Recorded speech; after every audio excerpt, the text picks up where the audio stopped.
from the USA. And a big thanks, of course, to all of our guests for joining us tonight. We have got the night off on Monday to make way for the World Cup. So we'll be back on Tuesday, keeping cool in the studio with actors Hannah Waddingham, Octavia Spencer, J.K. Simmons and Tom Brittany. Yeah, but for now, singing us into the weekend, it's Sienna Spiro. It's been a big couple of weeks.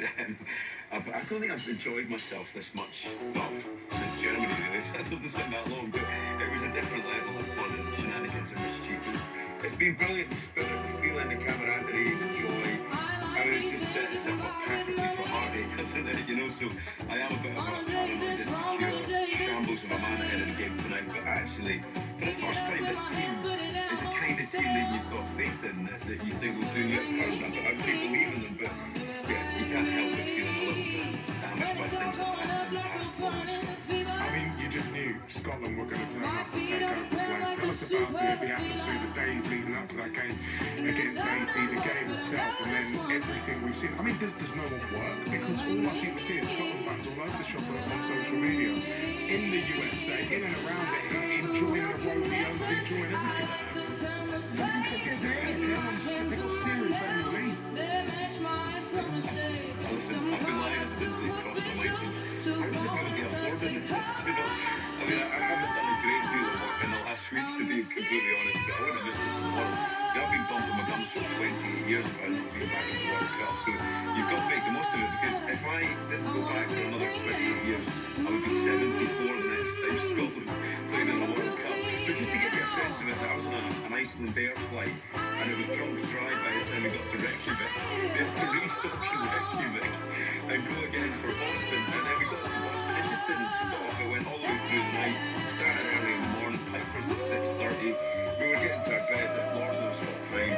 You know, I was joined by a young man that both Dion and Chris know, Martin Constant. I mean, I am his full-time carer when we go on these trips, and he's like a cross between George Best, Alex Higgins and Oliver Reed.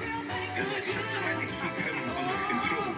It's like, honestly, there was an incident with an electric bike where he got on a spot of ball, and I didn't think we need AC-12 to get him out of it, to be honest. But you know, it was brilliant. And again, I feel like this set of players deserve that level of support. You know that we'll turn up and give them what they need. And we feel like that's reciprocated in this bunch of lads. We've got great senior pros, good young players coming through.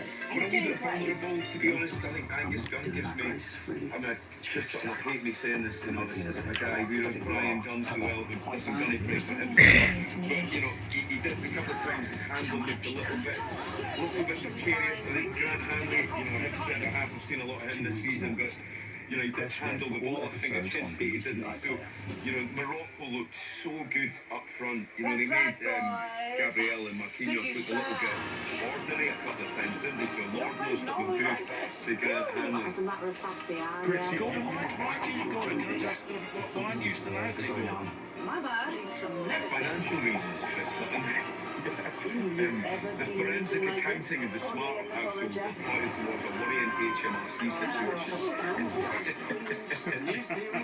I was dipping into the wrong pot, if you know what I mean.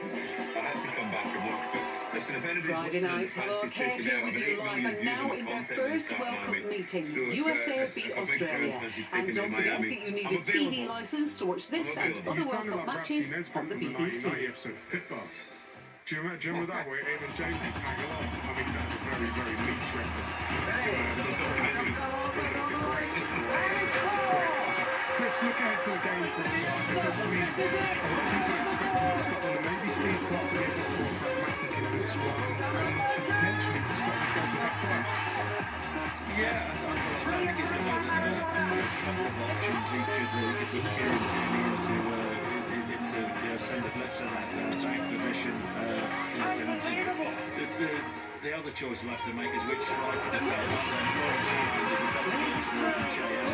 suspect if they show Adams is one who has a bit better variation to his play in terms of stretch it back on and we hold the ball up better, although Shankland, doesn't do that too badly. Well, if last night was